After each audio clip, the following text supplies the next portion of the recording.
Nefateri Falls, that's my wife. Y'all know. But she has been working in Eternity House for at least 20 years.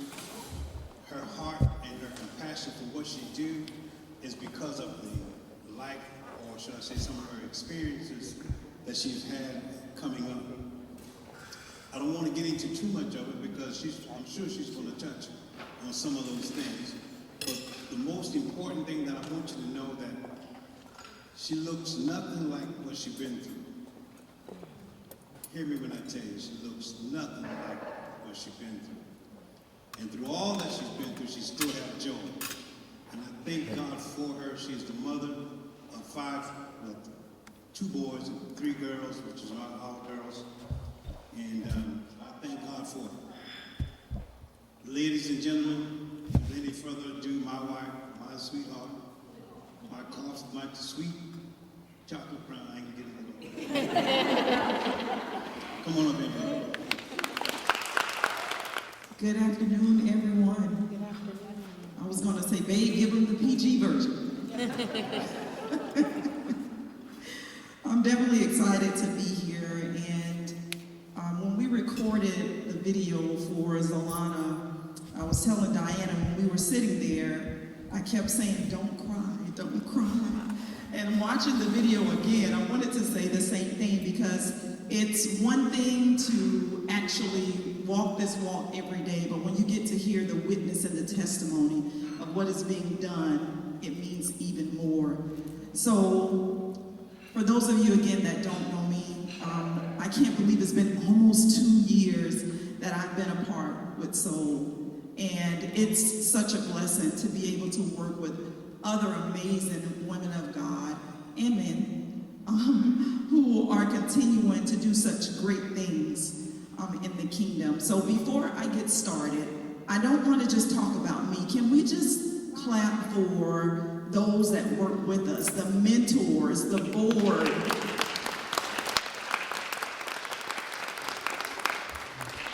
It's truly a blessing. And my tablet died on me, so this is how you know you got to know what you came up here to do. You got my timer started because I don't want to go over my time while I'm up here. I definitely want to say thank you to my husband for always being such a great support. He was kind of voluntold, but he stepped right in. I have him all over the place all of the time, so I knew it was definitely something that he would support in doing. I also wanted to honor and recognize the visionary of Soul. For those that don't know, Miss Diane Miley. You can wave for those that don't know you. We're grateful for you for actually stepping out to be obedient to what God called you to do. And now we're all benefactors on today. At events like these, the atmosphere is already charged and powerful because we all know why we're here, right? So that in and of itself is already a blessing. How many people met somebody new today? Okay, most of the room. The rest of y'all got to do some legwork before the day is over. Well, typically when we greet one another, it's normally 1 or 2 questions that we ask. Hi, we might share our name. But in settings like this, the biggest goal is, let me get to my seat. You know, how many more people I got to meet before I get there, which is always so funny. I often think about sometimes when we do meet one another, a lot of times we meet people in their present state, where they are, who they are right now. But everybody in this room has a story. Now, I go a little beyond the point of meeting people. Sometimes when I'm sitting in my car and I get to the light, you know, I don't know about y'all, but I kind of glance over and I'm like, wonder what they're going home to. Wonder what they've experienced. What was their childhood like? But they always tell me I'm extra, so sometimes I just kind of envision, I was like, wouldn't it be nice to really just get a full plate? You shake somebody's hand and you get their whole life just in a, is it just me? Sometimes I feel that way. Now that could be good or it could be horribly bad. But sometimes I think about that, like, man, that would be amazing just to know everything. I want to share a story with you before we begin. some of you may have heard this story before, and if you have, just look at me like you've never heard it, okay? But there once lived a water carrier. Every morning, as soon as the sun would rise, she walked from her home to collect water in 2 earthen pots that hung from a long pole that she carried across her shoulders. One pot was perfectly formed. The other, although it was the same shape and size as its counterpart, it had a crack on the side of it. So whenever they returned to the water carrier's house, it was only half full. For years, the water carrier repeated her journey to and from her house, collecting water from the river. And as the years passed by, the cracked pot created a story in its head about its level of worthiness and inability to properly perform the job for which it was created. Eventually, the pain and the shame that it felt about its own perceived imperfections became too much for the pot to bear. So one day, as the water carrier knelt beside the river and began her usual task of filling both of the pots with water, the cracked pot found its voice, and it said, "I am so sorry. For years and years, I watched you fill me up with water, and I can only imagine what a fruitless task it is for you. As whenever we return home, I'm only ever half full. While in comparison, the other pot is perfect. Rarely does it lose a drop of water on our long way back to our home. But for me, I'm always losing. This crack in my side, not only does it cause me so much hurt and shame, but it must also cause you to want to get rid of me. Surely, I am only making this long job that you do each day much more difficult. I can understand if you're thinking of getting rid of me and replacing me with another perfectly formed pot." The water carrier listened to these words with both care and compassion. The cracked pot's story of unworthiness and shame was not one that she recognized. For this was not what she thought of the pot. She knew the crack was there, but she didn't see it as an imperfection or as something that made it less worthy than the other pot that hung from her other shoulder. Gently, she turned to the pot and said, "On our way back home, I want you to look up to the side of you. For too long, it would seem you have been looking down, comparing yourself to others, and not noticing how you and the crack that you have in your side has brought untold beauty to this life." Puzzled, the cracked pot wondered what on earth her words meant. She seemed to be suggesting that its story of lack, unworthiness, and shame was in some way faulty as to how this could be, because he couldn't comprehend. However, the cracked pot trusted the water carrier. It occurred to it that in all the time that it had journeyed with her, she never said a harsh word, she never scorned or ridiculed her, but had always shown a sense of gratefulness and care when filling it with water. So what would happen on the way home? This cracked pot recognized that on the side where it began to be carried, there were beautiful flowers that had grown on the side that the cracked pot was. So what became an imperfection to the cracked pot was a beautiful assignment of what it was able to do, even though it recognized that there was something that wasn't perfect. I'm going to empower you today to live your life out loud and to live it on purpose. You will leave here knowing that you will always find beauty in your brokenness. If I took a poll in this room today, I'm most certain that each of us have had a moment in our life where we've experienced life moments that may have left us feeling broken. Whether it be goals that we set and never completed, relationships that took another form, situations that were never planned.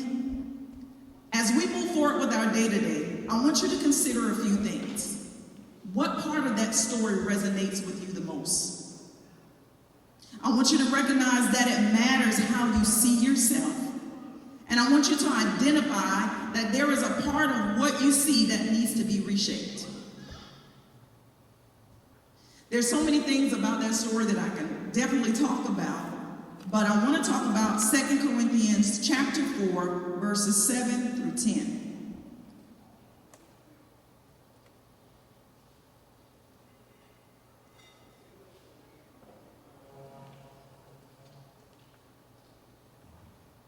So 2 Corinthians, the 4th chapter, 7 through 10, it says, "But we have this treasure in earthen vessels, that the excellence of the power may be of God and not of us.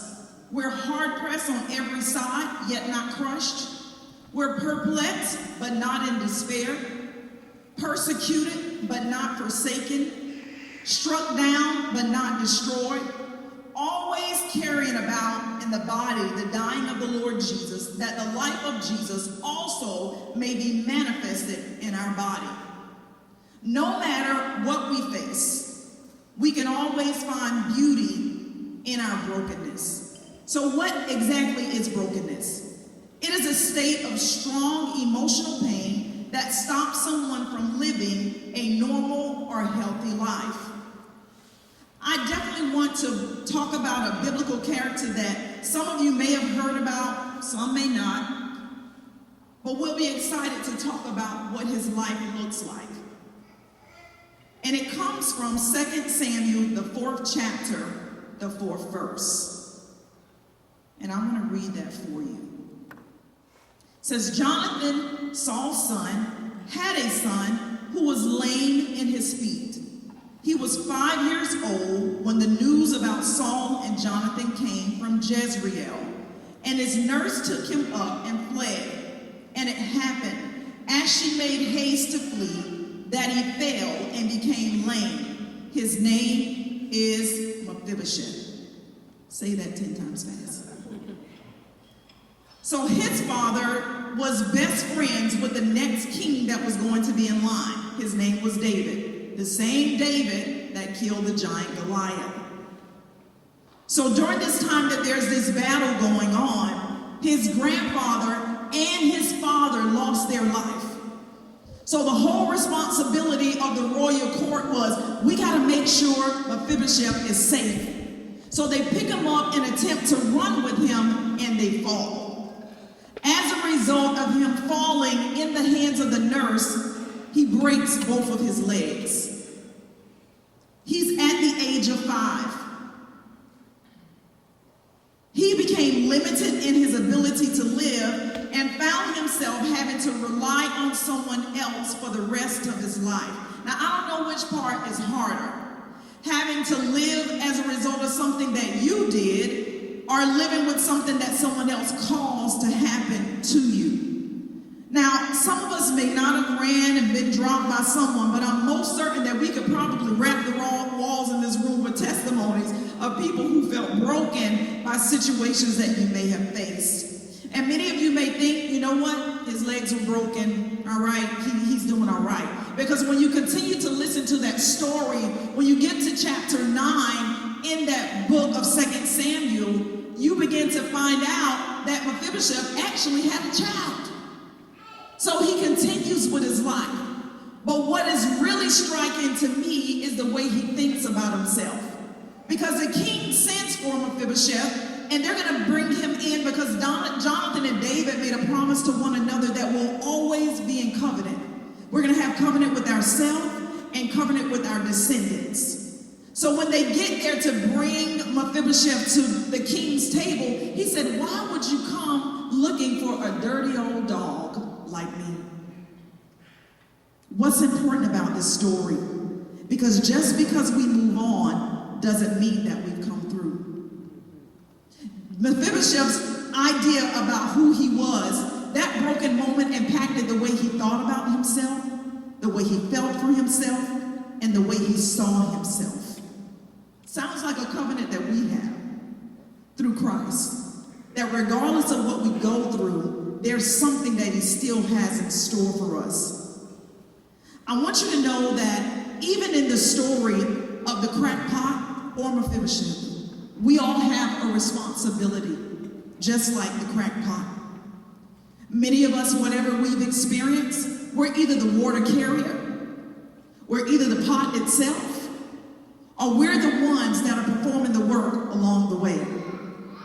But even in all of the things that we've encountered, us being a light to the people that we encounter through soul, whether you are someone that's giving a donation, someone that's providing your time, someone that's providing your service, our goal is to make sure that we find the beauty in the brokenness that we've experienced.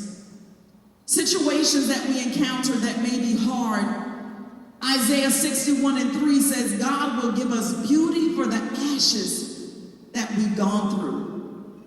Today, I want to remind you that whatever the role is that brought you into this room, it's not just something that God wants to share with the mothers that we service every day.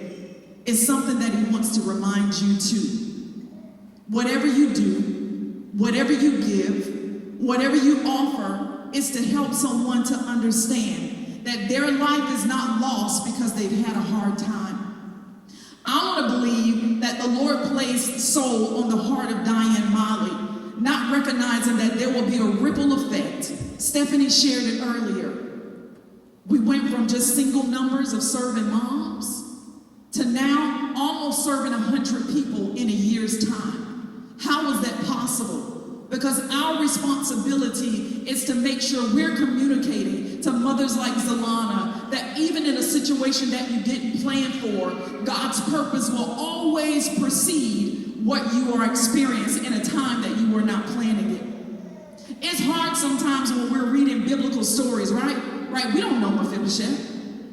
We don't know David. So sometimes God has to bring us something front and center to say, I want you to know that I am still a miracle-working God. Even in the 20th century, I can turn lives around through a diaper donation, through financial support. Why? Because I need someone to see the love of the Father in action beyond what they're able to see. I could be Mephibosheth. The love that I received over years, and sometimes I'm like, I'm not going to share my story. But then God always reminds me, the light of Christ that lives on the inside of you brings light to someone else. We have a responsibility because the word tells us that we overcome by the blood of the Lamb and the word of our testimony. You see, Mephibosheth was 5 at the time that his life was broken. Unfortunately, I was 3. Not to trigger anyone in this room, but at the age of 3, I watched my father brutally murder my mother with a machete. He stabbed her over 50 times while we watched. We, my siblings and I. We were raised by family members who had no idea what to do with emotionally traumatized children. So we went through physical, emotional, and sexual abuse most of my life. I was taken in by a pastor in my hometown where I really began to understand what the love of the Father was for me. It breathed life into a broken situation, but I still had no clue what I was doing. So I married early to a husband who was definitely not the right person. I wound up with 2 children, moved 19 times in 6 years, led me to a divorce. And all I could think about was I had a decision to make. I can't carry what I've gone through into the next season because my children become benefactors of my hurt. What creates a single parent? Putting ourselves in situations sometimes from the brokenness that we've experienced. And I'm proud to say today that my children are grown and doing well. Wave your hands, son.